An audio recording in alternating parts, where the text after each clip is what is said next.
So a while ago, I made a video about the camera gear that I kind of regret buying, or at least don't use as much as I thought I would. This is the opposite of that. This is the gear that is really expensive, well, some of it's really expensive, but is 100% worth it.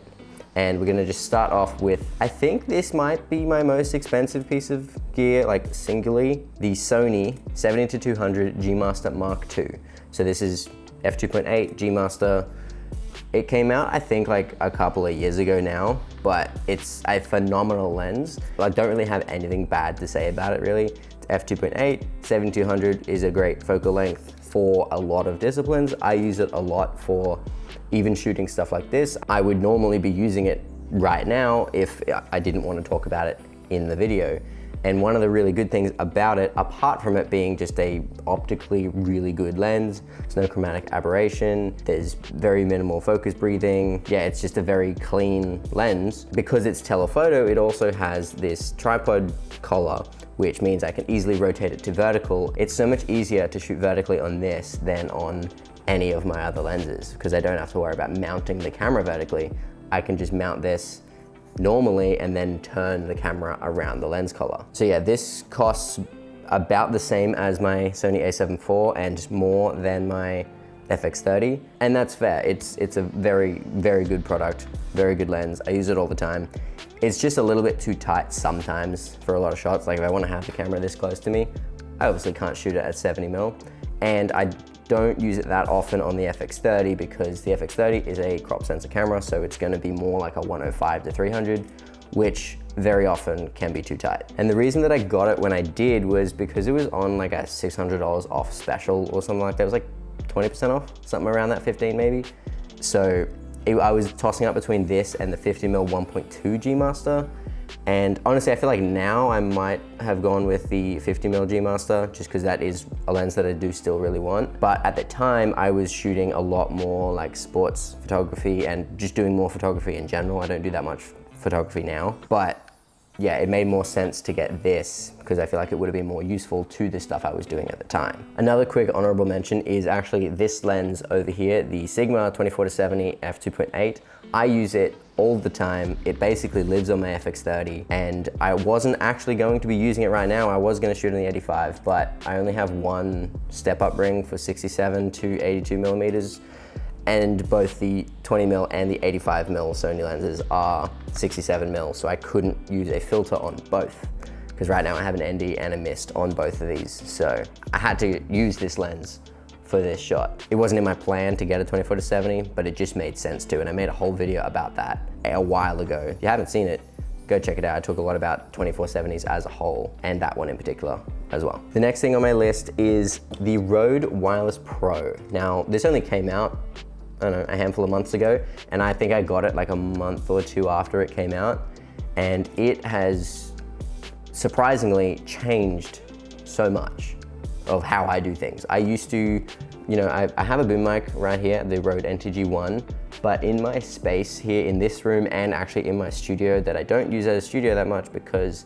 the reverb is just pretty bad and I haven't done any sound treatment. So I actually use lav mics that I'm using right now almost all the time now.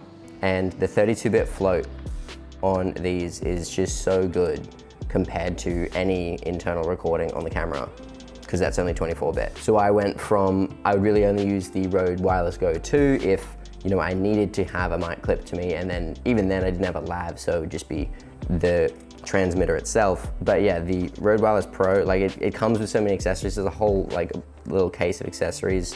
It comes with 2 lav mics, so it's nice to be able to use lavs instead of clipping the unit itself to my shirt. And yeah, I use it in any talking head stuff I do pretty much now. And actually recently for a spec ad I did for SodaStream a while ago, but I only finished editing it a few weeks ago, I actually did some of the Foley on one of these, just using it as a field recorder with a shotgun mic plugged into it, because that's kind of better than, you know, maybe using my XLR mic plugged into my FX30, because I was able to, you know, play with it more with the 32-bit floats, just a much higher quality recording. So Rode Wireless Pro, definitely worth the $600 I think I paid for it. Oh, by the way, this Australian is like 3.5 grand. I paid just under 3 grand for it. And then the 24-70, I think is normally like 1,800 Australian. I think I paid just under 1,500 for it because it was also on sale. I'm pretty sure all the major pieces of gear that I have, I bought on sale at like 20% off. So I haven't paid full price for a lot of things. Next thing on my list is another thing that I'm currently using and can't really not use, and that is right above me, the Amaran 300C. I made a whole video about this, and then I also made another video about lighting a talking head video using it. I use it in pretty much every single video. It's my main light, my main key light, or if I'm not using it as my main key light, I'm using it as a background light or even a fill light or rim light or something like that. But the thing is, it's 300 watts compared to the 100 watt 100D that I had previously, that I still have, that is usually my hair light. Right now I'm doing a bit of a different setup, but yeah, 300C, definitely worth it, and definitely worth having multiple lights, especially multiple lights that are powerful enough. Like even now in this setup, I feel like more power would actually help, but what are you gonna do? All right, next thing is actually something that I didn't personally buy. I actually got it for Christmas from my parents, but I asked them to buy it, so I'm gonna count it. And that is the Tilta Dual Arca Swiss Manfrotto base plate. Now, this is the first like base plate that I've gotten, and it's actually proven very useful because it can take both Manfrotto and Arca Swiss plates or mounts. But the biggest thing is because this small rig tripod that this camera's on right now uses Manfrotto plates, but the bases of both of my cages are Arca Swiss, it means that I can use this on either the cage on its own, or if I leave the plate on my FX30, which I pretty much do all the time, I leave that small rig plate on there all the time, and it can just slot into here. If I don't have a plate on, I could just use the cage, or I actually keep the plate that came with this on my 7200. And I will at some point, you know, get rails and put follow focus and battery system and everything, build up the full rig. But even without all that stuff, this has been really helpful. And I've got 3 other things really quick that I can't show you because I'm using all of them. The first one is the Atomos Ninja 5, which I have connected to this camera right now. Actually, I could show you, hold on. There it is, it's right there in that camera.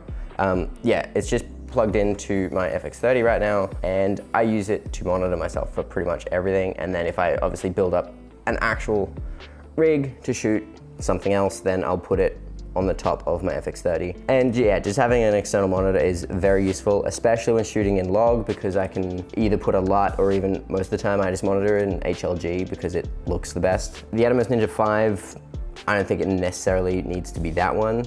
I think I would have been happy with most monitors because I don't really use the recording feature all that much, but having an external monitor is very helpful. Another thing that I'm glad I spent the money on is CF Express Type A cards. They're just that much faster than even V90 SD cards, and I've had no issues with them. It's generally not an issue when it comes to actually recording in camera because V90 cards are fast enough, I'm pretty sure, to do 4K 120. And I just shoot in XAVC anyway, so I don't even shoot in all intra, so it's probably not even gonna be an issue. But the biggest benefit that fast cards give you is when you have a full card that's like, you know, 80, 160 or even more gigs, when you're unloading that to your computer, it only takes a couple minutes rather than sitting there for 15 minutes because the max speed on a V90 card is, you know, 300 megabits a second. Megabytes a second?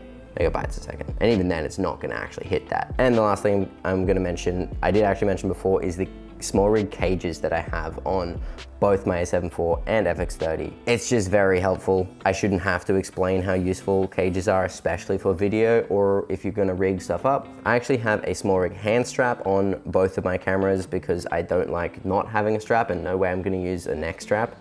And I really like the hand straps that I've got on. I've talked about them before. And obviously with cages, you can just screw stuff onto it. You can mount them. They've got extra cold shoes, so you can, you know, mount your microphone receiver on this one. The one that I've got for my FX30 came with the extension for the handle, so then the handle is a bit more robust and honestly way less flimsy because on its own is pretty flimsy. And actually probably one of the biggest benefits to the cages is mounting it to other things. Like I mentioned, they both have Arca Swiss rails on the bottom, so you could just slide it into, you know, an Arca Swiss mount. That's what's on this tripod. I talked about that before as well. But also when you're putting a proper like Manfrotto tripod plate on there, or any plate really, because they have multiple 1/4 holes on the bottom, you can use multiple screws, since most of these tripod plates come with, you know, either 2 1/4 screws or 1 1/4 and 1 3/8" screw. It's a lot more stable, and they're not going to be twisting around, you know, on top of the plate. So it's sort of a necessity when it comes to mounting stuff to tripods, or even mounting it to something like a base plate. You don't want things to be twisting. Twisting tripod plates is just super annoying. So that's a big benefit to cages, I think. ND filters, I guess, could also be another one. I have an ND filter and a mist filter actually on both of these. Next video we'll be talking about one of them, and then I'll probably do another video on mist filters in a little bit. But yeah, let me know if there's anything that I missed, or if you think any of these were not that important. But that'll be all for this one. Leave some comments, do all the other things, and I'll see you next time. Okay, bye.